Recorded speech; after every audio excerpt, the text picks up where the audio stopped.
কালকে ইফতার টিফতার খুলে বোম ফাটা দেখেছে এবং পুরো তোর হাত পা পুরো মাথা হাতে চোখও পুরো চলে গেছে। আমি ওদের কালকের বললুন, বারবার বলিস ওর যে বোম ফাটায়নি। ওই ছেলেটা খুব বদমাশ, জানি না। ও তো এখন বসে আছে, কালকেতে বসে আছে, ওষুধ পানি কিনবে, ডাক্তার দেখায়নি এখনো কালকেতে। ও তো আমি বারবার কালকের বললুম যে বোম ফাটায়নি, চলে আয়, খুব হেকাতে ছেলে, বুঝলি? চলো একবার দেখে আসি, চলো কি আর করবে। ও চল যদি চল এরম হয়, চল দেখি চলো আসো। দেখি চল।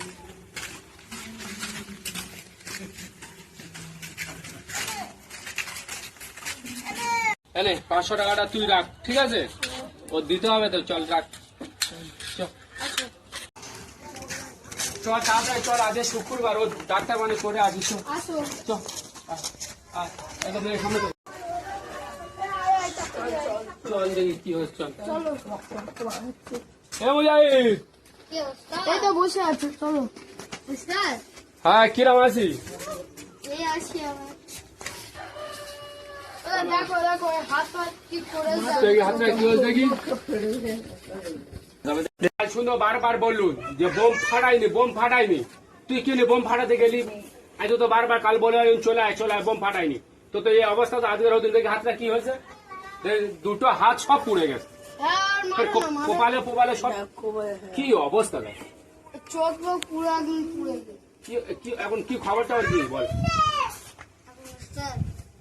বসে নি, ডাক্তার দেখাতে পারছি না, ঘরে বসে আছি, কি করা যায়? ডাক্তার ওষুধ টাকা পানি নিতে হচ্ছে না। 500 টাকা নে, ধর। এই 500 টাকা দিচ্ছি না, 500 টাকা দিন, 500 টাকা দিস কি? এরম করি না 500 টাকা দিলে ফের কি সন্ধ্যাবেলা বোম মারবে? এর মাথা একদম বুদ্ধি নেই, কি ছেলে বলতো? তুই 10 টাকা নে, 10 টাকা নে। 10 টাকা কি হবে? 10 টাকার একটা গ্যাসের ওষুধ আর প্যারাসিটামল খেয়ে নিবি। বেশি টাকা দিয়ে বোম ফাটাবে। ও তুই 10 টাকা নিয়ে প্যারাসিটামলের বোম। না তোমার টাকা আমার দরকার নিয়ে যাও। ঠিক আছে, চল টাকা দিবি, চল টাকা বেশি দিলে বোম ফাটাবে। যাও যাও, কিপটা লোক।